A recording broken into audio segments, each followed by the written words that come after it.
This podcast is brought to you by EnergyX. Are you tired of paying huge rates to the big cloud providers? Are you worried about being booted off a cloud platform if your company doesn't meet their ever-shifting standards? Ready to step up your data security and disaster recovery game? Well, ladies and gentlemen, your new cloud is ready. Introducing xCloud, the scalable, resilient computing cloud that is also actually affordable. It's high-performance compute for half the cost. HPC for HTC. xCloud from Red Team is opening a beta program for new cloud computing customers, and that means you, my friend. The xCloud is powered by the XMDC immersion-cooled modular data center from EnergyX. I've seen this data center in operation, and it is a total game changer. So if you want more information about the beta launch, go to the URL in the description. Type in promo code BETA, B-E-T-A, for 50% off of your first instance. And so the URL is going to be digitalwildcatters.com/EnergyX. What's going on, Wildcatters? Welcome back to another episode of the Oil and Gas Startups Podcast. I'm here with Eric Rambech. Did I know that? You got Rambech? that. Okay. I don't know if there was any That was perfect. Norwegian way to just pronounce that. Co-founder over at Endrava. Deanna Zhang, shout out, has connected us. Thanks, Dana. And so this is our first time meeting, having you on the podcast. What is it that you guys do? You're in from Norway. Wow. That's a good intro. Thanks for being here. So my name is Eric, co-founder at Endrava, and mostly in charge of the commercial side of things at Endrava. I'm a mechanical engineer by trade, and started Endrava together with a colleague about 7 years ago now. We used to work with upstream oil and gas, and came into Endrava wanting to help others to reduce greenhouse gas emissions. So the high level of what we do, we are a Norwegian climate tech scale-up. Okay. And we deliver a platform for finding industrial emitters across the world, stationary, big point source CO2 emitters. And the reason why we do that is because lots of companies have products and services to sell to help decarbonize, and they need a way to find their new project. We make it easier for them to find decarbonization projects. That's what we do. That's a project that we're probably going to talk more about today. That's called CaptureMap. Okay. CaptureMap. So I'm imagining this is like a...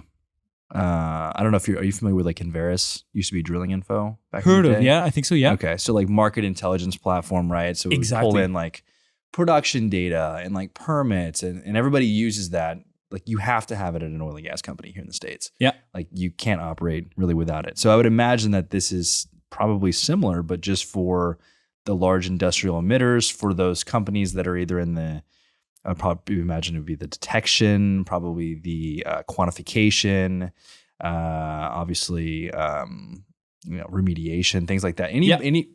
Is it all kinds of emissions? It's only CO2 emissions, so not methane, not nitrous oxides, not other GHGs. Pure CO2 emissions. And really, we thought first when we were making this, we thought perhaps this is going to be a very good tool for all the emitters out there to help them compare and benchmark their own emitters. But it turns out that really what it is, it's a business development tool.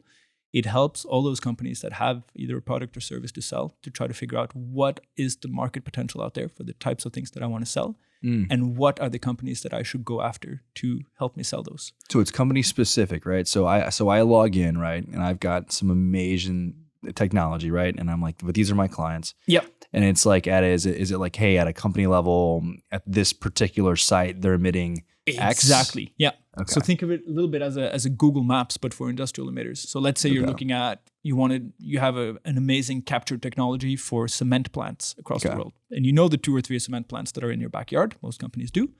But then you're saying, okay, what's the potential in the US? What's the potential in Canada if I include that? What about Europe? What about the rest of the world? So in our database, we have now more than 15,000 different industrial emitters, and about 2,200 of them are cement plants. That's worldwide, 156 different countries. Okay. So it's a way for them to say, how do I take the best parts of the different regions of the world for cement plants and try to figure out how can I approach those to really sell the products that I have?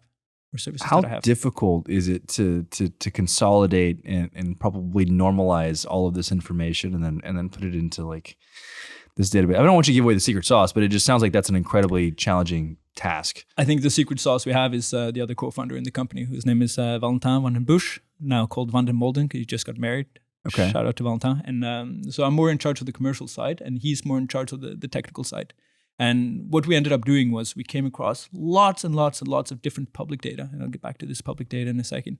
And the challenge with it is that it comes in a host of different formats. And a lot of it is available, but not accessible. So there's Excel spreadsheets, there's Access databases, there are websites where you have to scrape info. So we built a big backbone in Python that's able to automate, pick up all these different sources, streamline it, harmonize it, because the databases don't look the same. The CO2 information doesn't look the same. The segmentation doesn't look the same. And then we quality assure it. And it's the result of that we put out on the Microsoft platform that's called Power BI. So there's a lot of work that goes on behind the scenes from raw data to our finished product. And that maybe is one of the challenges that we have in the industry, is trying to make them understand the value of high quality information. This is a lot more than just a scrape of public information out there. Because if that's all you're selling, lots of these big companies that we have as users can do that themselves. Yeah. So there's a bit of a transformation that happens, and that's where we add value. I think Inverse is going to learn about you guys. I think they're going to come buy you immediately. Not for sale, not just yet.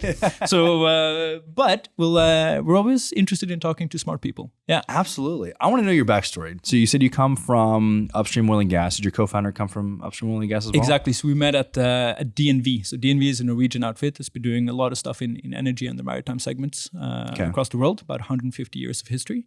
And we were working there together in upstream oil and gas, working on decarbonizing Norwegian assets on the Norwegian continental shelf. Lots of offshore assets and big energy efficiency requirements were coming in Norway. And so Valentin and I, we were working on trying to figure out how do we develop a best practice guideline for implementing energy efficiency on board all of these assets offshore in Norway. That's how we met. Wow. Okay. So you came into DNV essentially, like, that was your job out the gate. It wasn't like you transitioned from being just a mechanical engineer into that was my very first commercial role, and I learned a ton in that company. Both being it was a very technical environment, lots of engineers, but I was in the consulting arm of that, so we were trying to leverage and harness kind of the technical expertise and domain knowledge of DNV into consulting assignments. So what was like the day-to-day there like for you? Was it you trying to, hey, we have this asset, we want to essentially decarbonize that? Was it you going out into the market and just trying to understand who the startups and who the technologies were, and then how you can ultimately accomplish what you were looking to accomplish there? I think that could have been one angle, and maybe if we had done this project again, I think that's an angle we should have explored. But ultimately, what ended up happening was that big companies play with big organizations in Norway, and I guess that's the way it is many places elsewhere. So DNV had a consulting assignment that we won with the Norwegian Oil and Gas Association, and that unites all the operators on the Norwegian continental shelf. So it was a joint industry project where all these different operators come together, and we managed and led the project. And then a lot of our role was trying to harness the best of the expertise of all the different companies and practices on Norwegian continental shelf and put that into a common best practice. Wow. Yeah, so that was fun. It was, a lot of arms and legs, right? A lot of running around and trying to understand what are the best pieces, and it gets political, with energy efficiency. And what were like the biggest challenges, or maybe the biggest surprises like during that time? I think a big surprise for me was that I thought this was maybe deeper implemented into the companies at that point than what it was. And it turns out that energy efficiency, at least at that time, maybe it's changed now, was still very much a 1 or 2 or 3 person outfit in many of these different companies. People who were really passionate about it, but also very lonely in their job. And so I think a big value of the project was just being able to connect the different energy efficiency advisors of the different operators together. So they had a fora to experience and explain different sort of problems, but that were very common. So a good example that kind of made me open my eyes was so a lot of this is offshore assets, and they use gas turbines to operate, to power. And typically they'll have several gas turbines, because if one trips, you're in trouble. So they'll run 2 or 3 turbines at part load, where the energy efficiency is quite bad. The higher the load on a turbine, the better the efficiency is. And so the practice is we run lots of turbines so that in case one trips, we can still operate. Because if you have a shutdown on an asset out there, it's going to cost you the big money. But for energy efficiency, it's awful. So the biggest operator in Norway, called Equinor, they said, you know what? Here's what we're going to do. We are going to implement a practice that says we are going to run as few turbines as possible at as high load as possible. And we're going to take our offshore asset managers, and we're going to tell them, if you have a trip, we'll take responsibility for that. You just start back up again. We'll take that economic hit. This is the way we want to do energy efficiency going forwards. And I thought that was pretty powerful, just to say, you know what, energy efficiency, that has a priority. Let's do this the right way. And energy efficiency with the end goal being that's like a kind of a means to an end to lowering emissions. Lowering emissions. Correct. Plus it comes with the good other advantages as well. One being save energy, meaning you save money. Mm-hmm. So lots of different advantages as well. So how did you come up with this concept for Endrava? Was this like you trying to scratch your own itch at DNV? I think I got to scratch part of the itch at DNV, and I wanted to scratch it more than what I had the opportunity to do there. And I was very taken away with the technical talents of Valentin, the other co-founder. So we got together one late night and we said, how could we work more with decarbonization going forwards? And we were at a point of our life where we were both married, we had control over our mortgages, and there was time to do something dumb. Mm-hmm. So we left a very stable and good paying job, and we said, we have a year to try to figure out what is it that we're going to do next. So we started Endrava, the only goal being we wanted to help others to decarbonize. And not really knowing what that would mean and who our clients were going to be, but we figured out we were consultants from before. So until we had a product or idea, that's what we wanted to do. So we started out with consulting. And our very first consulting gig came the day after with the city of Oslo that has a climate agency. And they're very much at the forefront of figuring out how do we cut emissions in a city portfolio. So that was our first consulting assignment. I was hired in-house 100%, and Valentin got into projects very quickly after. And then kind of the consulting train started going in Endrava. So this was like through consulting, you had identified that, hey, we want to help people kind of like decarbonize, right? And then through the consulting, I'm assuming you saw a lot of different projects. You saw a lot of different problems and challenges. And therefore, I think you saw this opportunity, which I'm guessing is now kind of become Endrava. Walk me through that. Like, when was the moment you guys like realized that this was going to be? Yes. Yeah. Great question. So you're right. So we did lots of different consulting assignments, mapping out emissions, scope 1, 2, and 3, coming up with reduction measures, public and private sector, big companies, small sectors, across lots of different stuff. And we grew the company to, we were 7 employees at the most when we were doing this. And one of the consulting assignments we had turned into a prototype of a tool that's now CaptureMap. And so this was a project for the Norwegian Oil and Gas Association, and they wanted to understand what's the potential for carbon capture and storage in Europe. Should I talk a little bit about carbon capture and storage, or is that reasonably well familiar for let's give an overview. If somebody's tuning in for the first time and they're not familiar with that, let's just kind of give a high-level overview. Okay, so big picture is you have industrial emitters that emit CO2 from the processes, either from power plants, from making iron and steel, from cement plants. And that CO2 can be abated in lots of different ways to reduce it. But one of them is actually capturing the CO2 that comes out of the industrial plants. And then you transport it somewhere, and then you store it in the ground, typically in the ground, either onshore or offshore reservoirs. Sometimes it can be used. Sometimes it's used for enhanced oil recovery, where you use that CO2 to kind of push more oil and gas out of the reservoirs. But sometimes you just put it permanently in the ground. And that's a good way to reduce greenhouse gas emissions. That was the very high level pitch on CCS. Yeah. So this project for the Norwegian Oil and Gas Association turns into a prototype of the tool. And in that very same meeting we're having with our client, where we show this prototype, sits the very early beginnings of a joint venture in Europe that's called the Northern Lights. And the Northern Lights project was a joint venture between Equinor, Shell, and Total Energies. And they want to build a transport and storage infrastructure for CO2 from Europe, shipping it up to the coast of Norway and storing it underground offshore the coast of Norway. They needed to find CO2 emitters in Europe, and they had no idea how to do it. So they're sitting there in this room. They just thought about, we need to find CO2 out there. How do we do that? And they come into this meeting and they're looking at this tool and they're saying, we want that. And our client, the Norwegian Oil and Gas Association, are saying, cool, we can make that happen. So for a couple of years, we were developing this together with the association, and we got lots of good feedback early on from the Northern Lights project. And then at some point, we start getting requests from others outside of the association, and they said, we would like access to this tool too. What could we do? And this is, I think this is really a success story for this Oil and Gas Association, and because they own the IP as a consulting assignment, the client takes all the IP. So they were sitting there owning CaptureMap and saying, what do we do now? And so they come back to us and they said, you know what, we've been thinking. We're going to give you all the IP back to you, free of charge. The only thing we ask in return is that you guys try to commercialize this. Go play. That's crazy. Wow. That's a great partner. That's a great partner.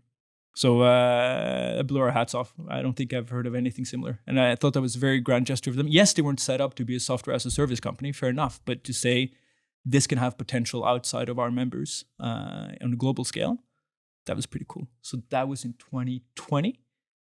And that's when we started. Great timing. Yeah. Things were a bit quiet. A little pandemic going on in the background. So we continued to develop Endrava partly as a consultancy, but partly also then trying to build clients for our tool. Those are two. It's a great, like historically, it's very hard to kind of, I think, unmarry, at least in some part, the consulting from like early stage software development for a product. Reason being is going back to exactly what we just talked about, is that there's that feedback loop, right? Yeah. And for one, being able to see a lot of different projects, because I mean, I can count on at least two hands the number of companies that have sat in here that have podcast with me. That's how it started. It started off with consulting, and it was like either we built a tool for ourselves to help our clients, and then we realized, oh wow, we could just commercialize this and become a tech company, or it was just through working with them we realized there was a massive hole, in this market. Exactly. I think it's something that it gets discounted a lot, but it's something that's extremely valuable. I think it's a safe way to dip your toes into different kind of project ideas, because a very good early test for these types of ideas is, do you have companies out there willing to pay you hour by hour to try to develop something? Mm-hmm. And if they say, yeah. Well, that means that there's a need. Exactly. Right? There's a problem around there. So there's obviously a need. They're paying you to solve it. They're essentially paying you to build the tool. And I'm going to go ahead and guess you guys haven't raised any money. You're correct. So you're totally bootstrapped. So it's like, it checks off a lot of boxes at the same time. Yeah. So if you can find that way, for us at least, it was a very good way to ease into it instead of starting out with an idea, not having any customers, not knowing anything about testing the idea at all. You kind of came at it from, we have a consulting assignment to solve. It turned out to be a tool. Okay, how do we take that tool in a very early prototype stage and how do we commercialize that? It's much better to do it the way that you guys have done it, because so many founders get so caught up on, I love this idea. I know it's brilliant. A few people close to me say it's a brilliant idea. I'm going to put together a deck. I'm going to go raise $10 million. I'm going to build this huge team. And they don't once necessarily go out and see, is there product market fit? Yes. Is there somebody willing to pay for this? Are you talking, before you get the money, are you talking to your potential customers and saying, would you pay for this? Yeah. Is this valuable? And a lot of people think that that's going to like kill the sale. But what you don't realize is you're building up significantly more rapport with these companies by saying, it's not just me going out and making money. It's, I want to help you solve this problem. Is this valuable? And through that process, most likely your product will become immensely better early on by go talk to, a minimum 10 companies who would be your ideal customers, if not 20, and just take pages and pages and pages and pages of notes. Yep. And then you're going to be on the right path, whether you should move forward with it, whether you should pivot into something totally different, or whether you should just avoid the idea altogether. Exactly. Yeah. No, I think you're spot on. It's clear that you have some wisdom in this field already, and it's hard, right? It's hard. And it's hard. There's nothing easy about startups. No, and it's a very honest kind of introspection and also dealing with customers, because you're putting everything on the line and saying, look, this is what we're building. And then you get to the question of, is this something that's actually going to provide you value? And it's a very honest question, and the ramifications of that answer that you're going to get back is very much shaping your future. Yeah. But by putting it on the table early on, at least you can kind of avoid, I'm going to build this in my basement for the next 5 years, come out with it and hope that I'll find a client in the other end. Oh, and I'm sure a lot of people have done that. And maybe that's what we would have done if we would have started this from scratch, but we kind of fell into it backwards. So that's maybe my recommendation. Try to fall into this backwards. Because if you take it the other way around, it's daunting, right? Yeah. Yeah. No, absolutely. Okay, so 2020, you commercialized in 2020 officially. Yeah. Right? Yeah. What's next for you guys? You're going out there just hitting the pavement, knocking on doors. There's both commercial and technical tasks that we're working with a lot. So we have a roadmap for both. Now we have about 30 organizations altogether that are paying customers of the tool. Congrats. It's a great number. Fantastic. It's a great number. Love it.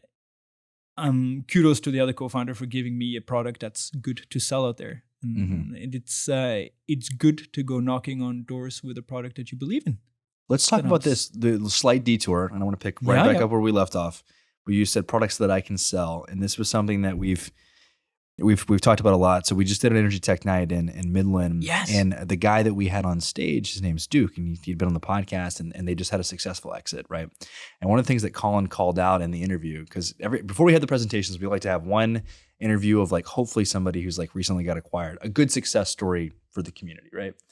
And one of the things that he had said on the podcast was just like, he was like, I have a hard stop. He was like, I have to go to a sales class. Right. And in doing, he was just like, in like wanting to, he was like, I'm not naturally a salesperson. Like I don't have any experience here, but it's so important, I think. And I think it's something that's very underappreciated, that especially in these early stages, that you have founder-led sales. One of the founders should be rolling up their sleeves and getting in there. And if you're not good at sales, you should learn sales. And there's tons of resources, tons of methodologies, tons of books, YouTube, all that kind of stuff, classes, all of that. And the number one reason is, here's why, right? As a founder, you control the destiny of the company and the strategy, and particularly when you're building products. And you need, once again, that feedback loop, right?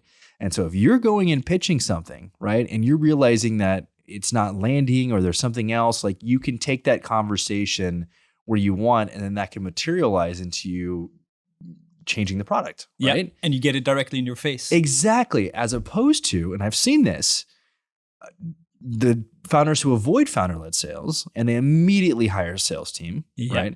And the sales team is going out and pitching this founder's baby, okay? And then they take this baby to the company, and the company goes, we don't like your baby. This is an ugly baby. Now the salesman comes back and says, they don't like your baby. And then the founder says, it's impossible. How would you not like my baby? My baby's beautiful, right? Yeah. And that it results in one of two things. Either there are growing tensions between the sales team and the founder. The sales team just getting completely fired, and then they replace it with somebody else, and then we repeat the process again. And then also continuing down a path of either continuing to build a product that is not going to sell, or continue to raise money to build a product that once again is not going to sell. And so I say all this to say, for those of you who are early founders, or you want to go out and do your own thing, learn sales. One of you got to learn sales. You have to learn sales. You have to. And it's at least half of the equation in terms of getting, for us at least, a climate tech company with software as a service. It's at least half of the equation, because one of them is building a great product. But we spoke to an early startup in Norway now who's gotten a lot further than us. And they said, don't underestimate the need to build a powerful sales approach to this. Selling software is not trivial. It's not. No. It's a very complex sale. Yeah, and I would say it's much harder to sell software than what it is to sell consulting. I've tried both. Software is much more difficult. And the silver lining is, if you learn software sales and your startup goes belly up, well, guess what? You can sell just about anything in the world if you can sell software. Yeah.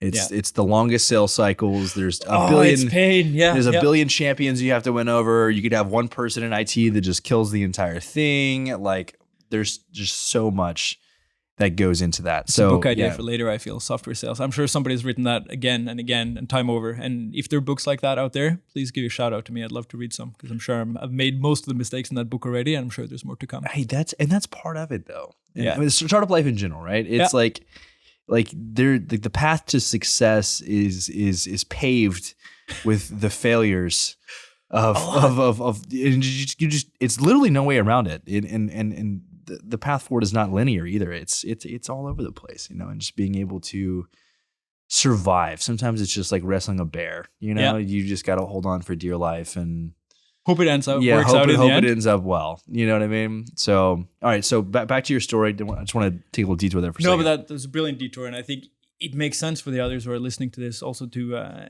try to find clients early on who are willing to test with you, for sure. And then we're getting back to, putting your face on the line and putting your head on the chopping block and being part of the founders team that tries to sell. Mm-hmm. So from the Northern Lights project, this joint venture with Equinor and Total Energies and Shell, the reason why it was important to have them on board in the European context was that they were one of the very early ones on to really try to build a big carbon capture and storage value chain. So they had huge value in the whole industry, but they were also super demanding clients. So if you can find early clients to test with that are demanding, they were running us like hell. Mm-hmm. And that was great for us, because they said, we need this, and this needs to be as good as it possibly can be. It's a good stress test early on. Yeah. So we were sweating a lot with them, but it also made us then, once it was working for them, then it made it, we could have a reference client say, these guys, they have built their whole sales pipeline of European emitters using our tool. Aren't you interested in doing the same thing? And that's a pretty powerful pitch. So then the next thing we did was saying, okay, how do we expand this? So these were upstream oil and gas majors. And then, so that's one of the verticals that we're going after, upstream oil and gas majors. I was just visiting with a major one that's headquartered here in Houston this morning. And their European low carbon solutions team is using our tool, CaptureMap. And now is pitching it also to the North American side. So lots of oil and gas upstream majors that could be potential clients for this. And the way they want to make money is to say, we're going to build a transport and storage infrastructure. We need to find emitters that can fill that CO2 to make this transport and storage infrastructure work, to make money on that. So they will basically charge money to transport and store that CO2 for the companies. Brilliant. They've been making money getting oil and gas out of the ground first, and now they're also going to make money on putting it back into the ground. And it's fantastic. I think it's a real success story. Is this good at it? Is this applicable for? Okay, so imagine I'm an E&P, right? Who is now there's a number of them who are building large carbon capture, utilization, sequestration projects, right? And so whether that be post combustion or whether it be direct air capture, this works for both of those, correct? Right? Mostly for the post combustion stuff. Okay. The direct air capture, I think their benefits is trying to understand where could we co-locate our sites. Where it would alongside be a super emitter. Exactly. Yeah. So they could benefit on synergies of scale for the transport and storage infrastructure, which would be the same. Yeah. Okay. So, but for them, it's also more about, for their siting, it has a lot to do also with energy availability, right? Hugely energy intensive, these direct air capture facilities. So if they can find low carbon, big energy megawatt hours available for them, I think that becomes a driver as well, in addition to where we're actually going to take this CO2 and store it. Okay. Yeah. Go back to your story. Sorry. So that was upstream oil and gas. The next one is equipment suppliers. Okay. Either very specialized, like Aker Carbon Capture, that specializes in making capture equipment. So they specialize in how do we build the capture plant that takes the flue gas from an industrial site and takes the CO2 out of it and makes it ready for transport and storage. So they have lots of leads and lots of interest out there. And they need a way to qualify all of those leads so they don't spend time on the wrong clients. This really is a business development tool. Yeah. Okay. So they're trying to say, okay, we have 100 leads. Which ones of them should we spend our time and money on to see if they would actually materialize into a project? So you could have a lead reach out and you could pull up this and essentially say, I don't even think you're qualified because I know our technology needs a minimum requirement of like X. Exactly. It could be thresholds. Yeah. It could be what kind of other emitters do we have around that would make synergies of scale for a project come alive. They have actually, there's ways of also connecting our information with a CRM system so they can get client info together with these industrial assets. And then you can say, we talked to them in 2016, 2018, 2023. They still haven't gone into a feasibility study. Maybe we should leave these guys aside for now. Interesting. So you guys would rather integrate with, say, existing CRMs and not compete in the CRM space? Exactly. So we want them to do that ourselves. So the way our database works is you have a beautiful visual interface in Power BI, but also a way to export all the data into a CSV file. And then you're free to do with it as you want. If you want to integrate that with a CRM system, if you want to put it into a graphical information system, a GIS. Yeah. So there's lots of ways to play with the data. So equipment manufacturers, Aker Carbon Capture being one. Another one is Ion Clean Energy. That is a capture company here in Colorado. Shout out to them. It's one of our first North American clients. So that's pretty exciting. But there could also be lots of bigger companies like Baker Hughes, Babcock and Wilcox.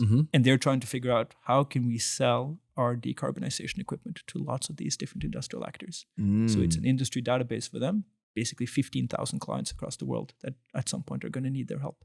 Is there, I just had this weird idea because you're mentioning somebody like a Baker Hughes, right? So traditionally, Oilfield Services now kind of has rebranded, same with SLB, same with other groups, is more of like energy technology groups, right? Yeah.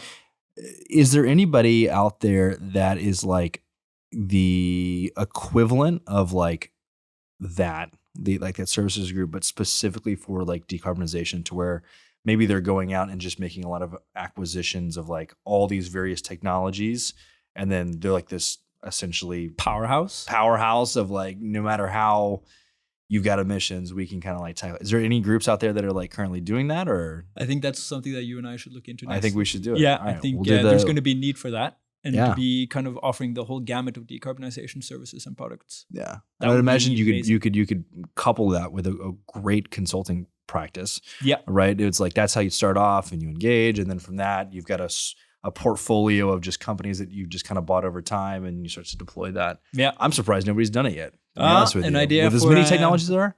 It's going to be a huge need for that. And what I think many of these people are understanding in this value chain is that they're so complex that one company cannot solve this alone.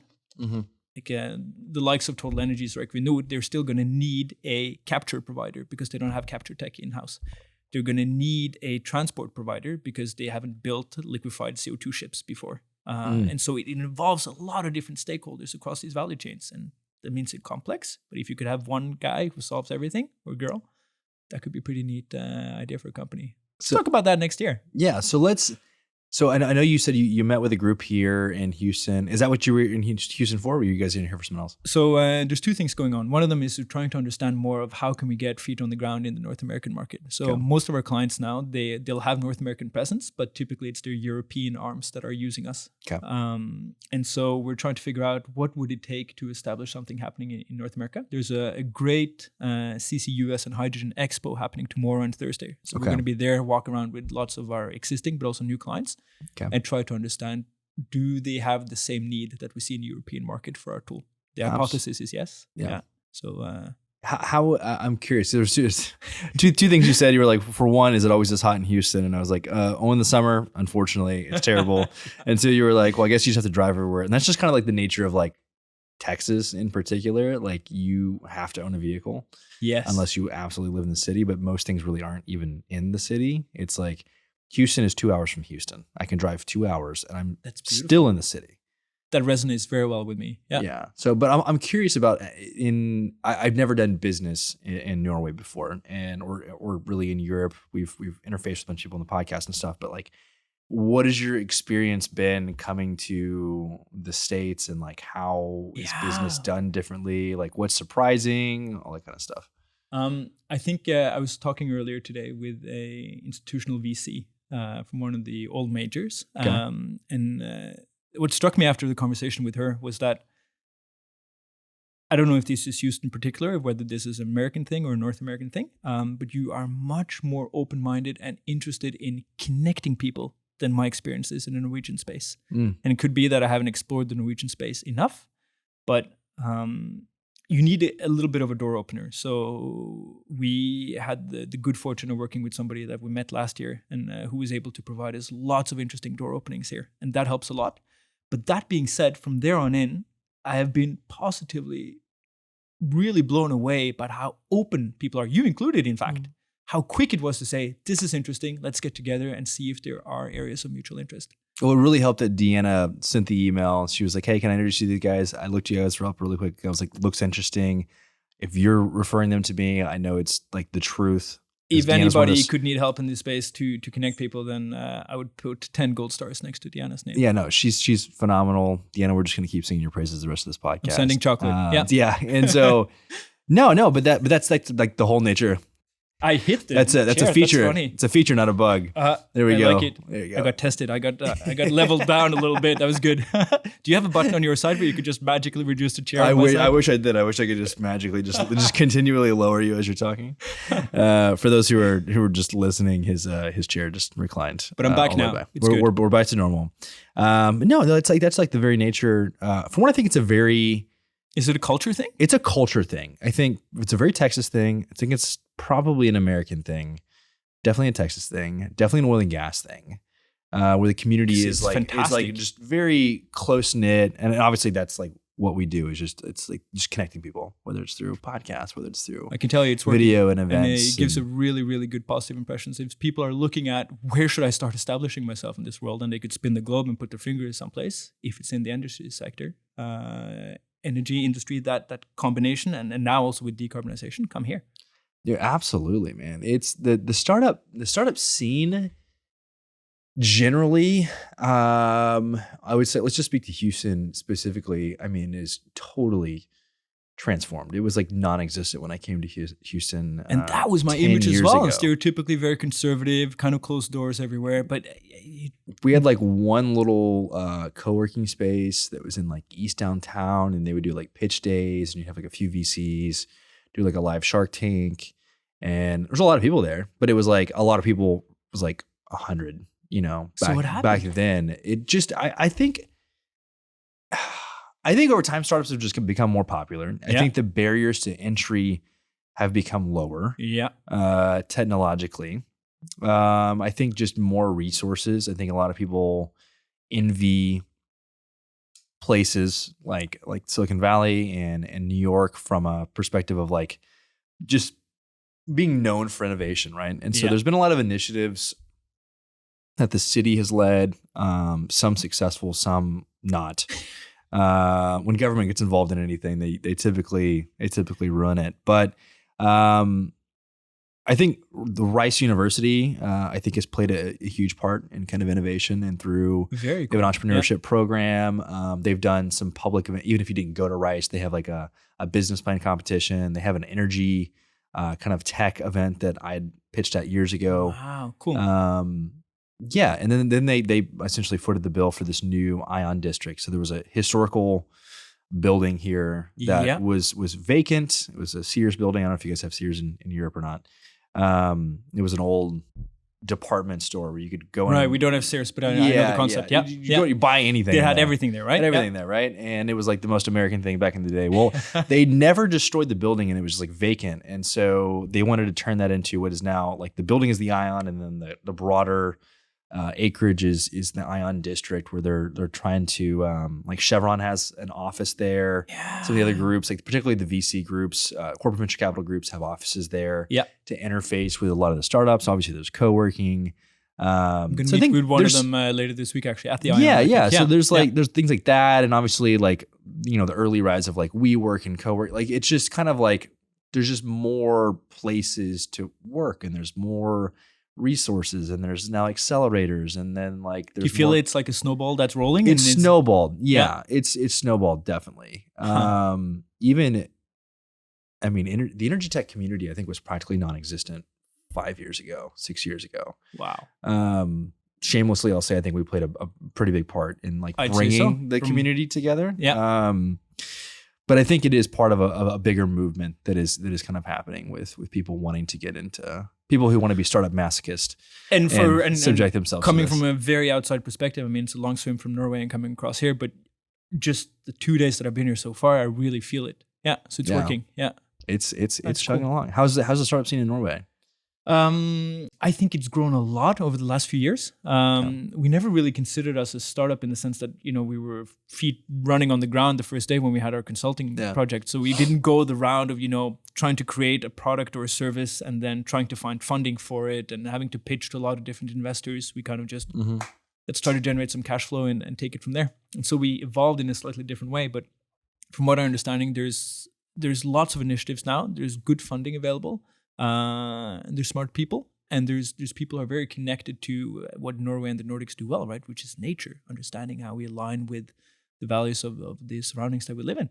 And of course, it's a bit of a paradox that Norway now is kind of touting this forefront of being sustainable and cutting greenhouse gas emissions, and are racking in a ton of money on traditional oil and gas business. So that's fun. And that comes with a responsibility.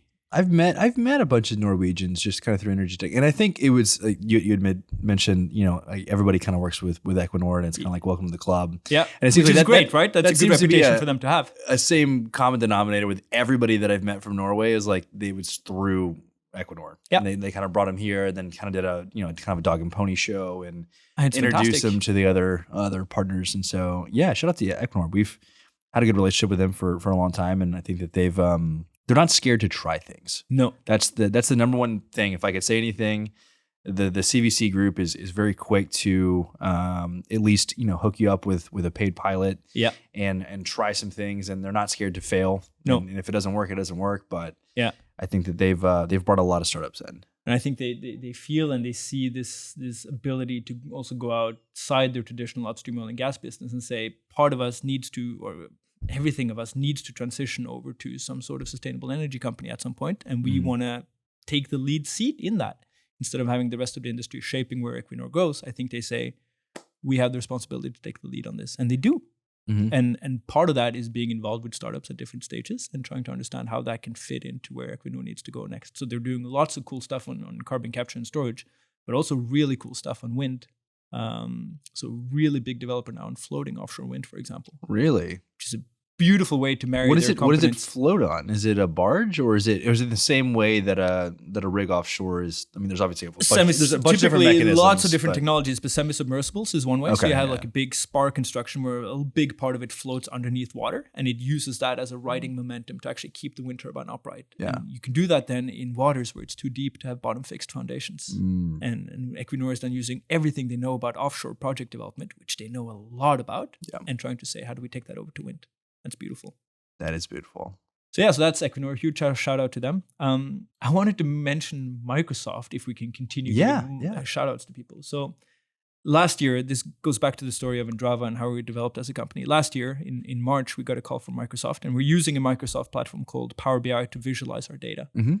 And they had heard about us. We hadn't really talked to them so much before. They'd heard about us, and they. Is this the energy division or totally separate? This is energy division. Okay. Yeah. Who over there? I'm curious. They're all CTOs for some reason. Yeah.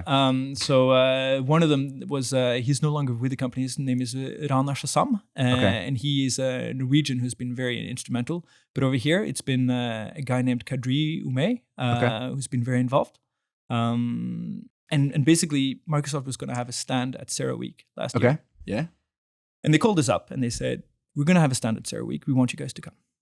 And Valentine and I are looking at each other, and we're very focused on what it is that we do, but also can be a bit narrow-minded sometimes. We looked at each other and said, "This is a waste of time."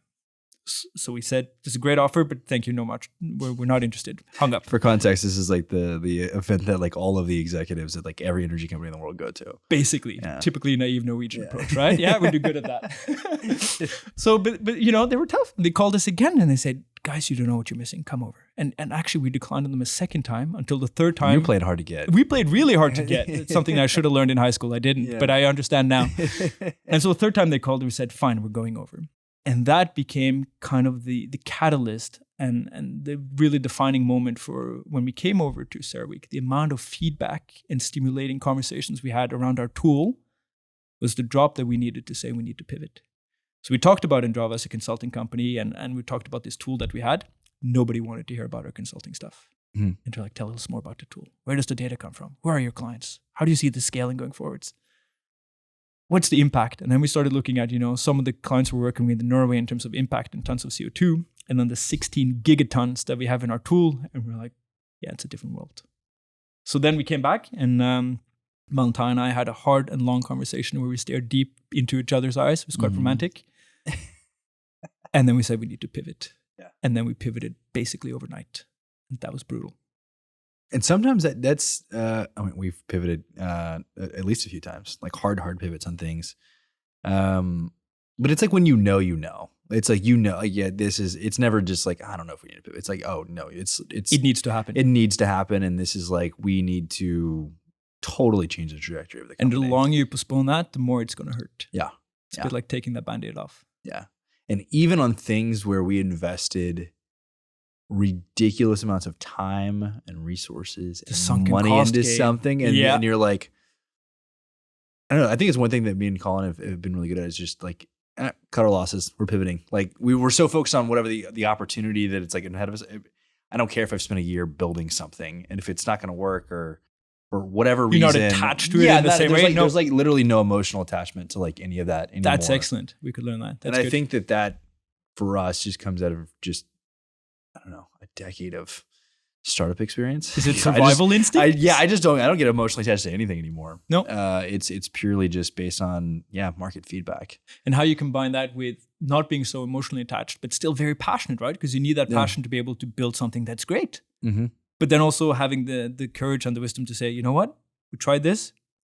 It doesn't do what we want it to do. Move on. Yeah, absolutely. A lot of people will, I think, hey, the phone's not ringing.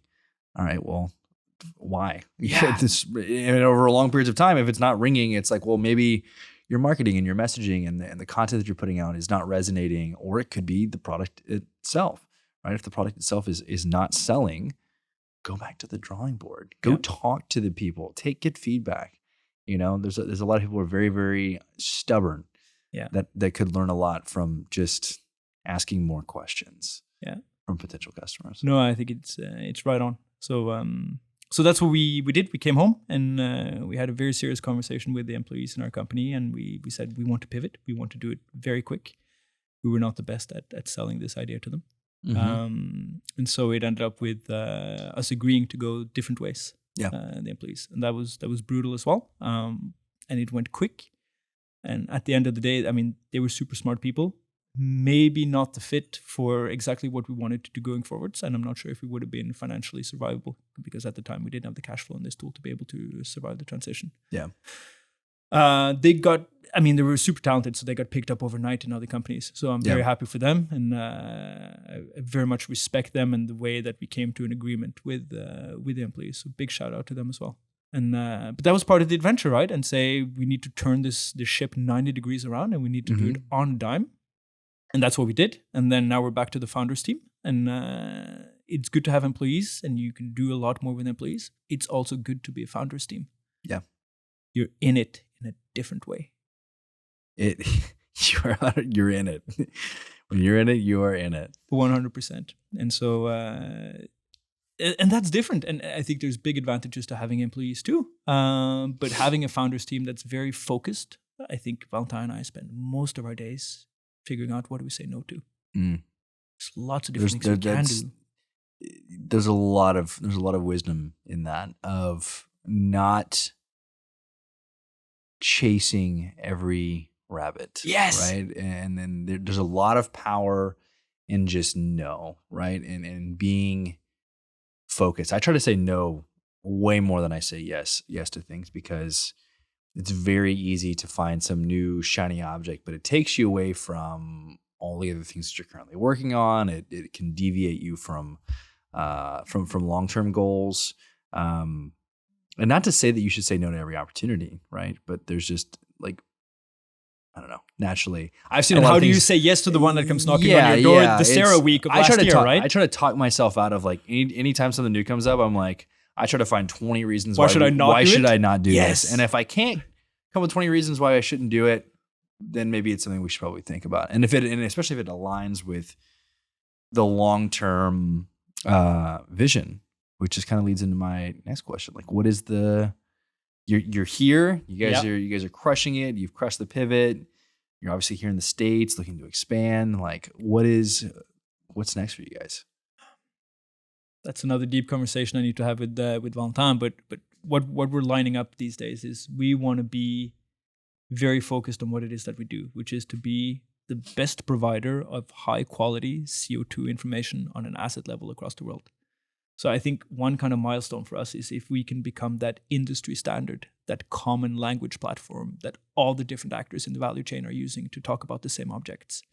If the equipment providers are talking to the upstream oil and gas providers, who are talking to the authorities, or talking to the policymakers and NGOs, if all of them are saying, this asset is in CaptureMap, it looks like this, these are the emissions, this is what's happening to the emissions going down the line, then I think it can check off a dream. So how do you become an industry standard, basically? That's what absolutely. To be that single source of truth. Because I think that what I've seen is that different, you could have two different organizations spit off the same stat, but the stats are very, very different. Exactly. You know what I'm saying? And so it kind of undermines all of the stats, because now you're like, well, I don't know what's true and kind of what's not. And so if you can, how do you build that trust in data? Yeah, absolutely. Which, you even see the same thing with AI, right? Especially with ChatGPT, and now it's starting to, with the web browsing thing, cite, and I know some of the other ones are doing the same thing, citing where it's pulling, certain things from, so that it's not just having these hallucinations of what is real. Do I feel like lying today? Yes or no? Yeah. Or a statistical representation of the truth. Exactly. Yeah. Exactly. And so I think that's one aspect where we want to figure out, how do we become that industry standard? And I think these types of companies that we have on board now, I think that's a good first step. There's lots more for us to do there.